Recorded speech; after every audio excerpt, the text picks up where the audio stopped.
Hey, how's it going? This is Grant Luna with Fidelity National Title. In today's Tech Tuesday video, I'll be briefly going over Assembly Bill 1033, what it is, how it impacts homeowners, and how you as a realtor can use this in your business and connect the dots with homeowners in your area. So first, what is Assembly Bill 1033? It's something that recently passed the California legislature, and what it allows homeowners to do is build upon existing laws regarding building additional dwelling units in their backyards or somewhere on their property.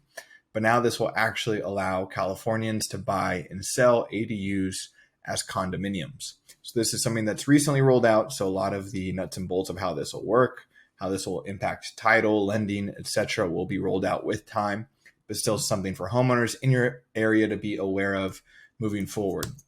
And in terms of some of the requirements of this law that have been mentioned so far, either in articles about the Assembly Bill or in the Assembly Bill itself, the first is the need for local governments to opt in to this Assembly Bill. So from research, they said it would start at the county level where they would create their own guidelines for how people can go about constructing ADUs, how that transfer process or that sale process would look.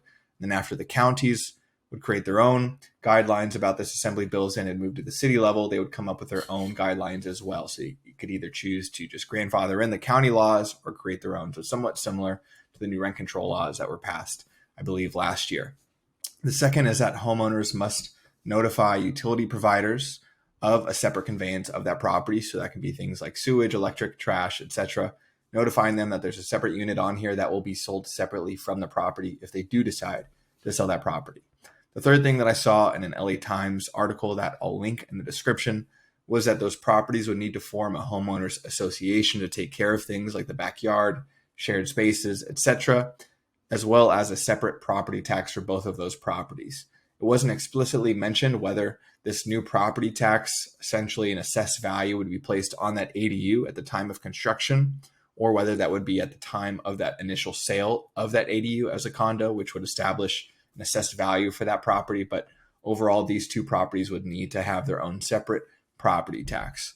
And although it's not an explicit requirement mentioned here or in the bill or in articles online, something to note is that this legislation might work best for homeowners that own their property free and clear. If you sell any portion of your property, research was mentioning that that might trigger, if you do have a loan on your property, something called a due at sale clause, where that homeowner might need to pay off that loan completely or find a way to refinance and get a new loan now with this taking place. But as most of you in the real estate space know by now, interest rates have raised a lot. A lot of homeowners are sitting on a really low interest rate, so that's not super ideal. So this might be more suited to people that own their property free and clear. But some of the potential benefits, the obvious ones, are increased property value. So having an ADU in your backyard alone will increase that property value. But now that ADU itself can appreciate on its own and be considered as a condominium, might have some of that value associated and will increase your property value overall.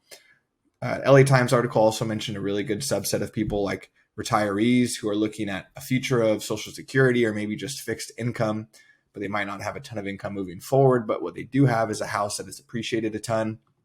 They've also had a lot of equity that has gained over time. So what they can do is create an ADU in the backyard, sell it off, rent it out, whatever it may be. But this is something that can provide supplemental income for these target groups. And another benefit is multi-generational living. So the ability for people to build an ADU in the back, have their kids purchase that ADU, and not only are they going to have that close proximity to family, but now their child that might have been struggling in the home purchasing process can now buy something that will appreciate over time. And they'll also get those benefits of homeownership like mortgage interest deduction and more. In terms of finding eligible homeowners, as always, you can use resources that already exist like Fidelity Total Farm. So what you can actually do using Fidelity Total Farm is create a farm. I won't go into it right now. There's a link in the description that will help you not only create a Fidelity Total Farm account if you don't have one, but learn how to create farms within Fidelity Total Farm. But what I can do is just search here at the top of the screen for a specific farm that I'm looking for. So I have a South Torrance farm that I want to navigate to. So all I have to do is click on the name of the farm right here. This will bring me into the farm menu where I'll see all of the homeowner data for this farm. That's going to be names, addresses, when they bought the property, what they bought it for. If I have the premium version of Fidelity Total Farm, it will even include things like a valuation model for that property, the amount of equity these homeowners have, how much they have remaining on their loan, etc.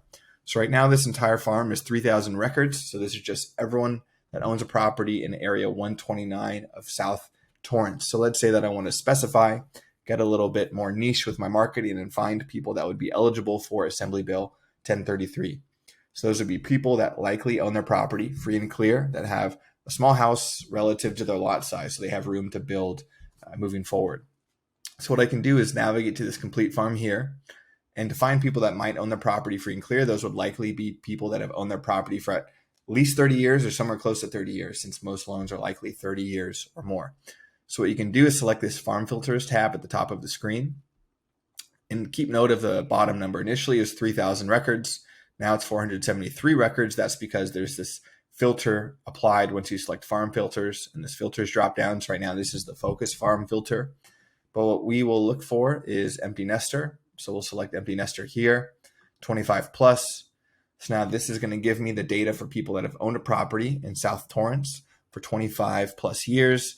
Now this is 1,070 records. So automatically this is already a little bit more filtered, easier to work with. And so what I can do is apply a custom filter. I can create my own that will search for properties that have a small house relative to a big lot. So how I can do that is I can select this filter menu at the top right of the screen. And when this filter icon is selected, I can now come into this filter menu. I've already created one earlier, but I'll show you from scratch how you can go about creating that, especially for this assembly bill. So what I can do is select add. Then I can say, AB1033. I can select this check mark, and I can say square feet. And I wanted something that is a smaller house. So maybe I can say less than or equal to 1,300 square feet. Then I can look for lot size.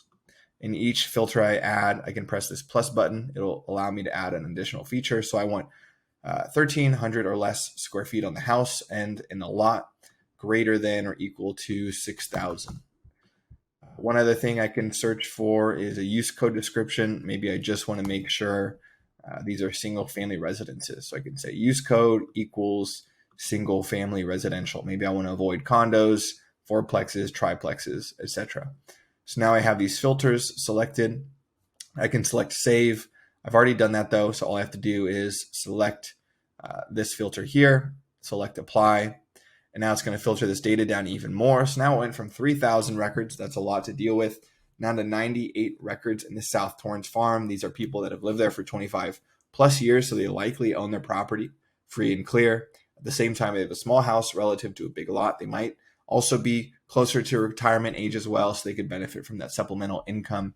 And so then it just comes down to that marketing, so actually being able to have some flyer to give them. Luckily at Fidelity, we do have access to a lot of these. Here's one that is in the description that you can actually just take advantage of. It's just a template within Canva. So all you would have to do now is just change out the headshot and the information here at the right just to make it personalized to you. But this has the information about the law itself, some of the requirements we mentioned in this video, and some of the benefits as well. So something that can just be easily a part of your marketing plan moving forward. So if you had any questions about how this works in terms of Assembly Bill 1033 or how Fidelity Total Farm works, or just in general how these systems can help you in your business, please feel free to reach out.